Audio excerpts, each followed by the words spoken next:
Selamat pagi, Jess. Jess baca ini komennya Pak John Edward Silaban. Keren banget. Ya, baca dulu deh komennya deh. Kamu tak tunjukin kebenaran-kebenaran yang memerdekakanmu, Jess.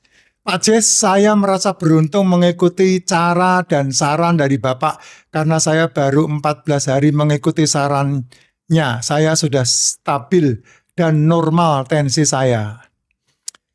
Saran saya simpel, ya, untuk memulihkan kondisi tubuhmu yang sering kali kamu kalau kesana itu obatin, ini kamu bisa membuat dirimu sendiri yang menjawab. Ya, dengan cara yang paling gampang adalah yang paling simpel, sedikit makan kamu akan menjadi jauh lebih sehat. Sedikit makan kamu akan menjadi jauh lebih sehat. Dari 24 jam waktu kamu menjalani hari-harimu, makanlah di antara jam 1 sampai jam 6 sore. Kamu akan menjadi jauh lebih sehat. Berarti 18 jamnya kamu tidak makan. Dari jam 7 malam sampai jam 12 siang kamu tidak makan.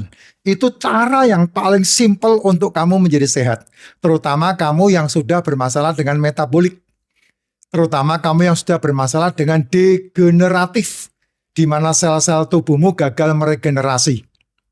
Ya, nah kalau kamu memulai saran saya ini dari muda, jos banget, keren banget.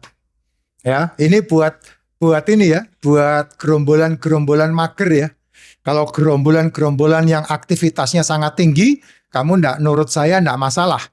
Asal kamu bayar harga. Karena resikonya adalah ketika kamu pensiun, umur 40 tahun ke atas, itu resiko yang kamu harus hadapi. Kalau kamu merasa masih muda, masih petakilan, masih boleh hahaha, makan kok digawe susah, itu ya statement-statement kayak begitu, enggak masalah. Asal kamu bisa wanti-wanti ketika kamu berusia 40 tahun ke atas. Ya, kalau sebelum 40 tahun sudah almarhum, ya puji Tuhan, berarti selesai tanggung jawabmu. Ya, itu alhamdulillah, wah syukurilah benar-benar gitu.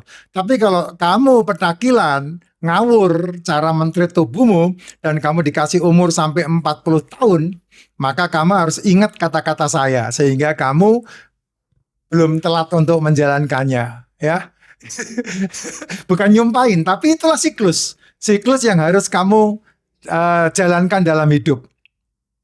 Di mana selama ini tensi saya, ini dari Pak John Edward ya, di mana selama ini tensi saya 170, 105, ini tinggi loh. Ya, 170, 105. Kalau Bapak seorang direktur perusahaan, buat saya no problem. Kalau Bapak seorang olahragawan, ya, personal trainer, kalau Bapak seorang kayak anak saya, apa itu, ngelatih, nge-gym, no problem. Ya, orang-orang yang membangun otot, no problem dengan tensi seperti itu, karena memang itu dibutuhkan. Tensinya naik. Seorang direktur pasti punya tensi yang tinggi. Seorang kepala keluarga dengan tugas dan tanggung jawab yang cukup berat, tensinya pasti tinggi. Ya, badan saya 85 kg. Dan sekarang tensinya 135/95. Wah, ini udah berarti udah turun drastis ya. Nah, kalau turun ini pakai OBAT, ya kamu minum Kandirstatin ya ngeri sekali. Karena ujungnya komplikasi. Dan BB-nya 79. Nah, berarti kalau seperti ini, pasti Bapak mengikuti pola yang saya sampaikan. Dia tidak makan malam dan dia tidak makan pagi. Artinya 18 jam dia tidak makan.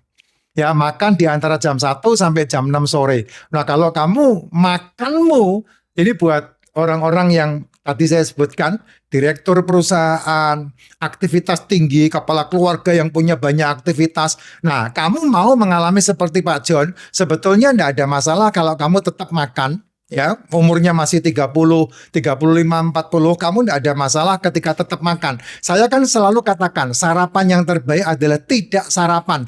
Dan kalau harus, sekali lagi saya garis bawahi, kalau harus sarapannya telur rebus. Kenapa telur rebus, Pak? Karena telur rebus tidak menggerakkan pankreas menciptakan insulin.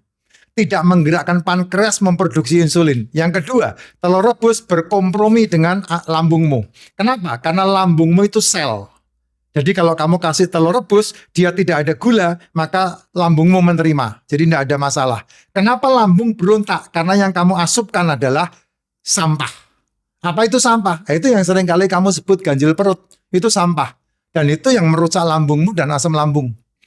Gitu. Makanya kalau harus sarapan, makanya telur.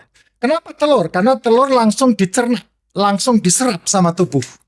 Sehingga aman. Dan satu hal lagi, kalau kamu makananmu telur, ikan, daging, dan seafood, maka berat badanmu bisa turun dengan signifikan. Kenapa? Karena telur, ikan, daging, dan seafood membutuhkan energi lebih lama, lebih besar. Dan energi yang dibutuhkan karena tidak ada gula yang dimakan, maka yang dimakan adalah lemak tubuh. Nah itu yang seringkali orang menyebut keto, diet keto.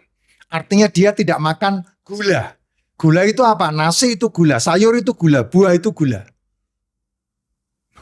Ya, ini saya diprotes banyak orang, makanya saya tidak jawab.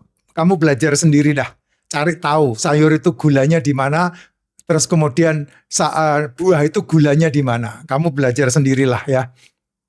Saya tidak mau berdebat untuk hal seperti itu. Gitu. Kamu singkirkan dulu. Kenapa harus singkirkan? Karena kebutuhan akan gula atau kebutuhan akan karbo dalam dirimu itu bisa didapatkan dari ikan, daging, telur, seafood yang dimasak, yang dipecah oleh tubuhmu sendiri. Nah itu lebih luar biasa. Sehingga tidak berlebih dan tidak ada yang ditimbun di dalam kulit, di bawah kulit menjadi lemak tubuh. Ingat loh, lemak tubuhmu itu berbeda dengan lemak hewan. Kamu makan lemak kambing, kamu makan lemak sapi, kamu makan lemak babi, kamu makan lemak ikan, kamu makan lemak ayam, itu asam amino, asam lemak. Dia membantu untuk perbaikan sel, metabolik dan regenerasi sel. Tapi kalau lemak tubuhmu itu namanya cadangan energi, jadi berbeda.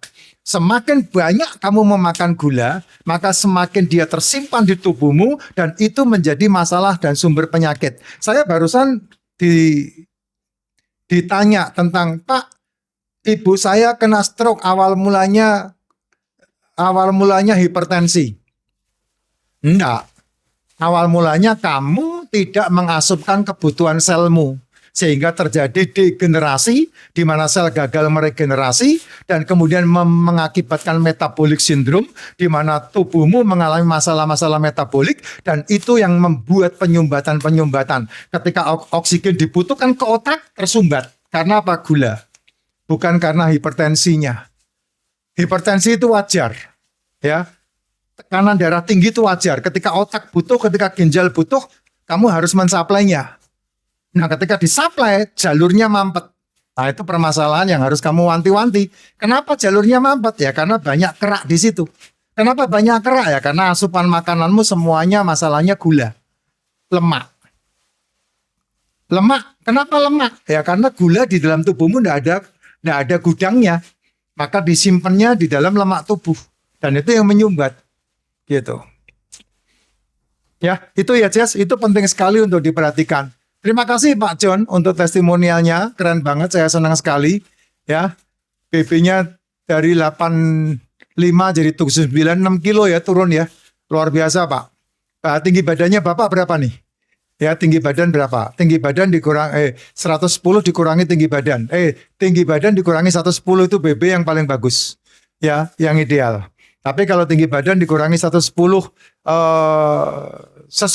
sesuai dengan berat yang sekarang tingginya, mamanya tinggi 170. Harusnya berat badannya 60, tapi beratnya 70, ya gemoy. Ya itu bagus banget badannya. Ya. Terima kasih Pak Jess. Jadi untuk selanjutnya saya tetap mengikuti, saya hanya makan telur, daging, ikan dan tidak pakai nasi. Betul. Karena apa? Karena kebutuhan unsur nasi, tubuhmu mengenalnya gula, bisa dipecah dari telur, ikan, daging dan seafood. Jadi tidak perlu risau dengan itu. Pak, tapi kan BAB-nya jadi susah. Betul, karena tidak ada yang jadi ampas. Jadi kamu butuh lemak, makan lemak. Gaji atau minum MCT. Itu membantu banget. Jos.